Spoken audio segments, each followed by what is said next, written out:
की। जयपुर से खबर है, पीडब्ल्यूडी की समीक्षा बैठक आज आयोजित होगी। उप मुख्यमंत्री दिया कुमारी करेंगी बैठक की अध्यक्षता।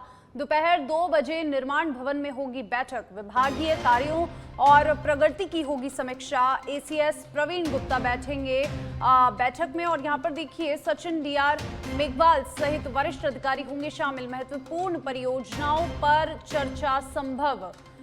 बड़ी खबर आपको बता रहे जयपुर से, दोपहर 2 बजे निर्माण भवन में अहम बैठक होने वाली है। प्रशासनिक अधिकारी मौजूद रहेंगे। विभागीय कार्यों और प्रगति की होगी समीक्षा, और इस बैठक में कई परियोजनाओं पर विशेष चर्चा होगी। एसीएस प्रवीण गुप्ता बैठक में मौजूद रहेंगे और यहां पर सचिव डीआर मेघवाल सहित वरिष्ठ अधिकारी यहां पर बैठक में शामिल होंगे, और इस बैठक में महत्वपूर्ण परियोजनाओं पर चर्चा संभव है। आगामी सरकारी परियोजनाओं को लेकर चर्चा होगी। और जयपुर से ये खबर, जहां पर प्रशासनिक बैठक का आयोजन, और इस बैठक में तमाम पदाधिकारी मौजूद रहेंगे। पीडब्ल्यूडी की समीक्षा बैठक आज आयोजित करवाने का कार्यक्रम है, और इस समीक्षा बैठक में उप मुख्यमंत्री दिया कुमारी करेंगी बैठक की अध्यक्षता।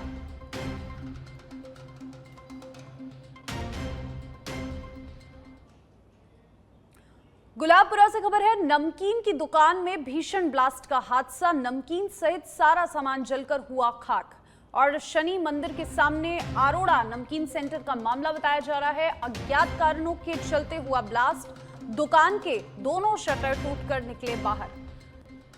बड़ी जानकारी आपको दे रहे हैं। देखिए, नमकीन की दुकान में ब्लास्ट का ये पूरा मामला सामने आया, जहां पर नमकीन सहित सारा सामान जलकर राख हो गया है। और मिली जानकारी के अनुसार शनि मंदिर के सामने अरोड़ा नमकीन सेंटर का ये पूरा हादसा बताया जा रहा है, जहां पर देखिए स्थानीय लोग दुकान के सामने एकत्रित हुए, और तस्वीरों में साफ नजर आ रहा है कि किस तरीके से हादसे के बाद पूरा सामान जो है वो जलकर राख हो गया। और अब पूरे मामले की जांच की जा रही है। नमकीन की दुकान में ये भीषण हादसा किस प्रकार हुआ, नमकीन सहित सारा सामान जलकर राख बताया जा रहा है। शनि मंदिर के सामने अरोड़ा नमकीन सेंटर पर आग लगने से ये ब्लास्ट हुआ, और फिर दुकान में भीषण ब्लास्ट के बाद सारा सामान जो जल के राख हो गया। और गुलाबपुरा से ये खबर आपको बता रहे हैं, जहां पर नमकीन की दुकान में ब्लास्ट का मामला सामने आया।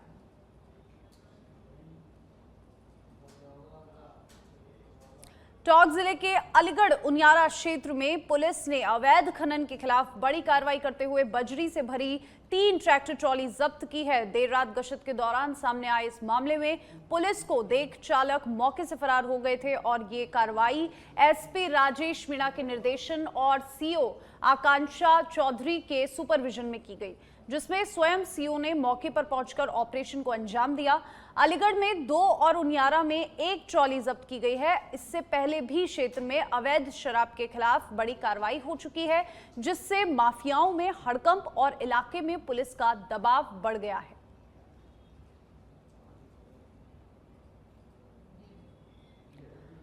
और देखिए, टॉक से खबर आपको बता रहे हैं, जहां पर बजरी माफियाओं पर बड़ा शिकंजा कसा है। लगातार एक्शन से इलाके में पुलिस का दबाव बढ़ा है। टॉक में अवैध खनन पर पुलिस का बड़ा एक्शन। 2 ट्रैक्टर ट्रॉली को जब्त किया, और 3 ट्रैक्टर ट्रॉली से सामान भी बरामद किया है। चालक मौके से फरार बताए जा रहे हैं। सीओ आकांक्षा चौधरी की अगुवाई में ये पूरी कार्रवाई हुई।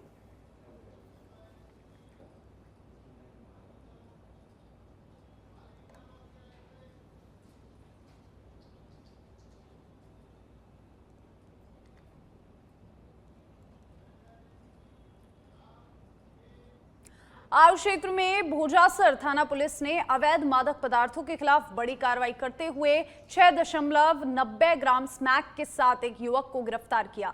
ये कार्रवाई आसोलाई के पास की गई, और जहां पर अनिल निवासी रनीसर को स्मैक के साथ पकड़ा गया। ये इस सप्ताह थाना पुलिस की दूसरी बड़ी कार्रवाई बताई जा रही है। कार्रवाई फलौदी एसपी सतनाम सिंह के निर्देशन में भोजासर थाना अधिकारी सीआई जमील खान मय जाब्ता टीम द्वारा की गई। पुलिस ने आरोपी को एनडीपीएस एक्ट के तहत गिरफ्तार कर जांच शुरू कर दी है। थानाधिकारी जमील खान ने कहा कि क्षेत्र में किसी भी प्रकार की अवैध गतिविधि को बर्दाश्त नहीं किया जाएगा, और आगे भी ऐसे मामलों में सख्त कार्रवाई की जाएगी। तो आओ से खबर आपको बता रहे हैं, कई ग्राम जो स्मैक है वो बरामद किया गया है। भोजासर पुलिस की अवैध नशे पर बड़ी कार्रवाई। पूरा मामला एनडीपीएस एक्ट के तहत हुआ और देखिए युवक गिरफ्तार किया गया है। मामले को लेकर बड़ी गंभीरता से पुलिस ने कार्रवाई की। भोजासर पुलिस की अवैध नशे पर बड़ा ये एक्शन माना जा रहा है। अवैध गतिविधियों पर सख्ती के निर्देश दिए गए हैं और कुल मिलाकर 6.90 ग्राम स्मैक जो है वो पुलिस को बरामद हुआ। साथ ही एक युवक को भी गिरफ्तार किया गया है।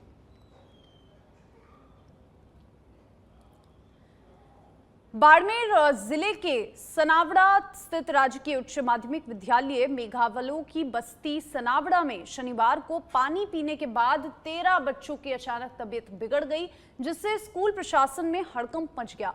बच्चों को खुजली और शरीर पर लाल धब्बे जैसे लक्षण दिखने पर 108 एम्बुलेंस के जरिए पहले स्थानीय अस्पताल और बाद में बाड़मेर मेडिकल कॉलेज जिला अस्पताल रेफर किया गया, जहां उनका उपचार जारी है। चिकित्सकों के अनुसार सभी बच्चों की हालत फिलहाल खतरे से बाहर है और उन्हें डे केयर यूनिट में निगरानी में रखा गया है। मामले की जानकारी मिलते ही प्रशासन मौके पर पहुंचा और अतिरिक्त जिला कलेक्टर राजेंद्र सिंह ने बताया कि बच्चों की तबीयत बिगड़ने के कारणों की जांच की जा रही है, जिससे कि चिकित्सालय जो टीम है वो सैंपल परीक्षण में जुटी हुई है।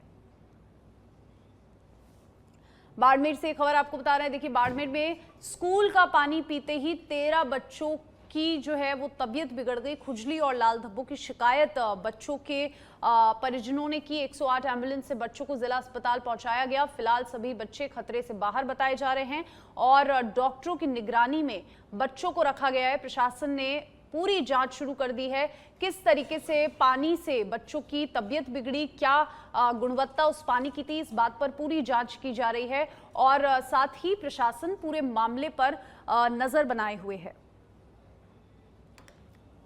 हमारे पास कॉल आया था 108 से कि बच्चों का एलर्जी हो गई है। लगभग 13-14 बच्चे हैं। तो वहाँ से जैसे हमारे कॉल आया, हम 108 लेके गए स्कूल में। वहाँ से टीचरों द्वारा पूछा कि किसी पानी पिया है सुबह से, उसके बाद इनकी एलर्जी हुई है। उसको भी हमने देखा है। अभी पूरी मेडिकल टीम लगी हुई है, तथ्यों की खोजबीन कर रही है कि किस कारण से बच्चे उनको जो एलर्जी रही है।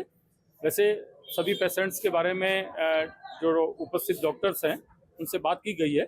कोई गंभीर केस नहीं है, उनका ट्रीटमेंट चल रहा है।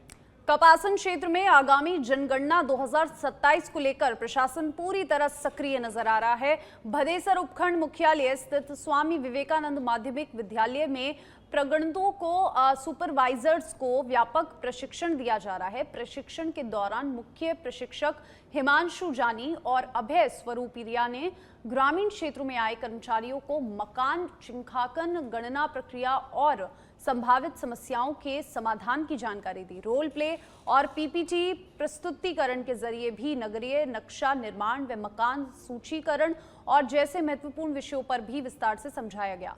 इस प्रशिक्षण का उद्देश्य जनगणना कार्य को त्रुटि रहित और सुचारू रूप से संपन्न करवाना है।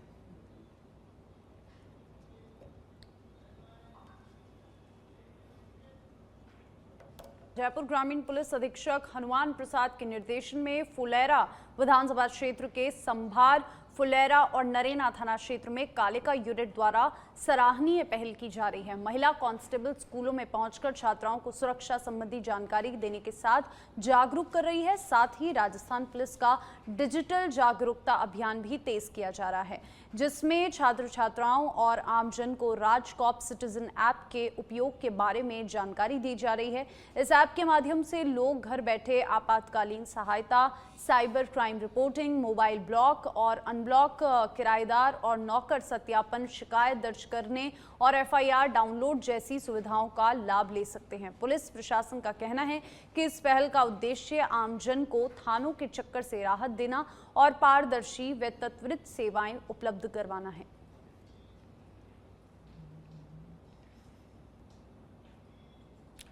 तो देखिए जयपुर से खबर, जहां पर स्कूलों में छात्राओं को सुरक्षा का पाठ पढ़वाया जा रहा है। डिजिटल जागरूकता अभियान पुलिस का तेज हो चुका है। राजकॉप ऐप से घर बैठे मिलेंगी पुलिस की सेवाएं। थाने जाने की जरूरत यहां पर नहीं है। पारदर्शी और त्वरित सेवाओं को यहां पर निस्तार से पूरा व्याख्यान किया जा रहा है, किस तरीके से इस ऐप को यूज किया जाए।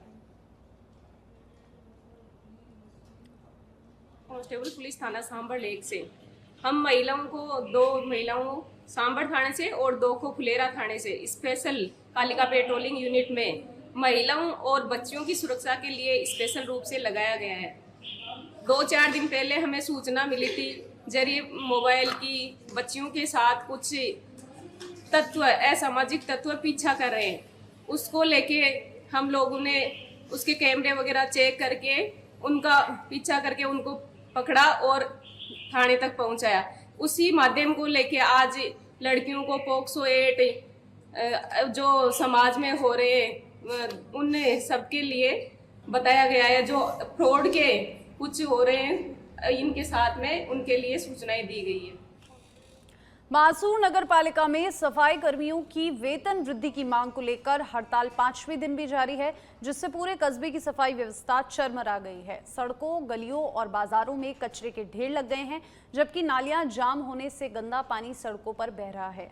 सफाई कर्मी मासिक वेतन बढ़ाकर 10,200 रुपए करने की मांग पर अड़े हैं और मांग पूरी न होने तक अनिश्चितकालीन हड़ताल यहां पर जारी रखने की चेतावनी दे रहे हैं। हालात ऐसे हैं कि जगह जगह फैली गंदगी और दुर्गंध से लोगों का जीना मुश्किल हो गया है और बीमारियों का खतरा भी बढ़ गया है। स्थानीय लोगों ने यहां पर देखिए प्रशासन से जल्द समाधान निकालकर सफाई व्यवस्था बहाल करने की मांग की है।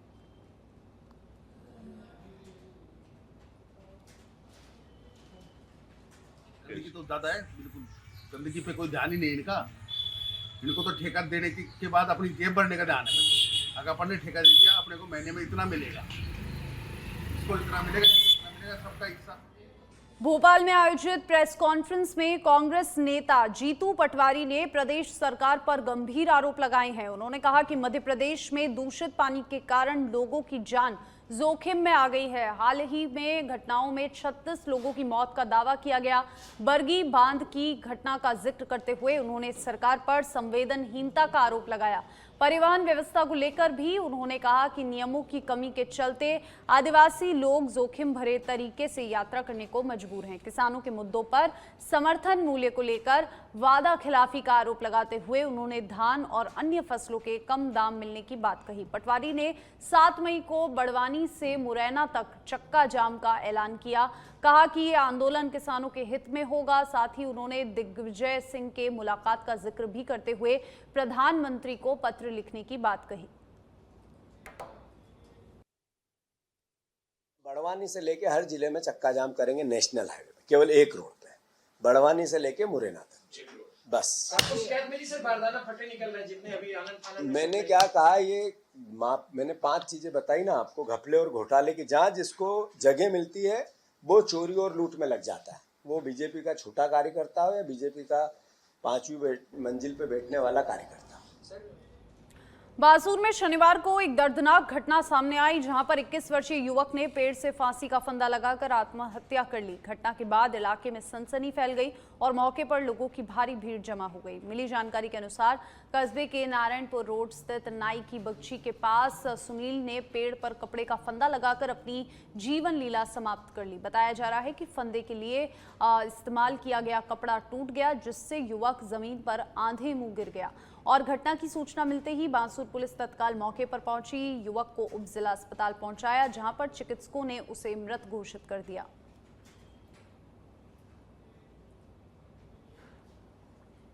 एक व्यक्ति ने सुसाइड कर लिया, जिस पर मैंने इस मौके पर पहुंचा, जहां पर एक पेड़ के नीचे, शीर्ष का पेड़ था, वहां एक डेड बॉडी मिली, जिसके परिजन मौके पर उपस्थित थे, जिसके गले में फांसी का फंदा लगा हुआ था, जो टूट के नीचे गिरना बताया गया है। एक टुकड़ा ऊपर पेड़ पे बंधा हुआ था, जिसको हॉस्पिटल लेके आए, जिसका मृतक का नाम सुनील पुत्र रोहितास मीणा, उम्र 22 साल, निवासी नाई वाली बगीची बांसुर। हॉस्पिटल लेके आए, डॉक्टर मृत घोषित कर दिया। जिसका सांगोद उपखंड क्षेत्र के अड़ूसा गांव में जीएसएस के पास शराब की दुकान खोलने को लेकर ग्रामीणों का विरोध लगातार बढ़ता जा रहा है। सबसे पहले जीएसएस कर्मचारियों ने इस प्रस्ताव का विरोध किया था, जिसके बाद अब बड़ी संख्या में ग्रामीण भी इसके खिलाफ ये जो है खड़े हो गए हैं और ग्रामीणों का कहना है कि प्रस्तावित स्थल से खेतों की ओर जाने वाले रास्ते पर महिलाओं का आना जाना लगा रहता है। ऐसे में यहाँ पे शराब की दुकान खोलना सुरक्षा और सामाजिक दृष्टि से उचित नहीं है। ग्रामीणों ने चेतावनी दी है कि यदि यहाँ दुकान का संचालन किया गया तो वे धरना प्रदर्शन करेंगे और वहीं महिलाओं ने भी आंदोलन में शामिल होने की बात कही। उनका कहना है कि शराब की दुकान खुलने से क्षेत्र में आए दिन झगड़े, अशांति की स्थिति बन सकती है।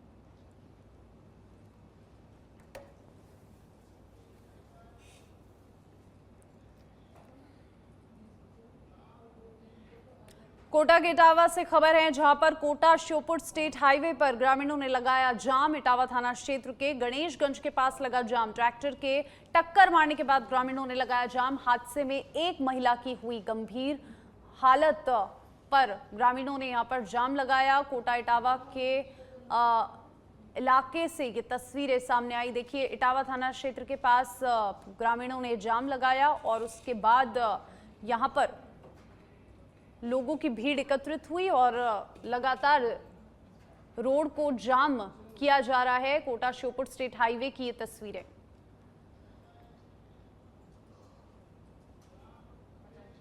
भीलवाड़ा के गंगापुर से बड़ी खबर आपको बता रहे हैं। कारोई थाने की मेष रसोई घर में फांसी के फंदे पर लटका मिला एएसआई लंबे समय से कार्य को लेकर तनाव में यहां पर था और मृतक एएसआई कारोई थाने में तैनात था। एएसआई विष्णु सिंह 2 महीने से दूसरा एएसआई खोया। भीलवाड़ा ने पुलिस ने हाल ही में हेड कांस्टेबल से बना था एएसआई और भीलवाड़ा पुलिस में शोक की लहर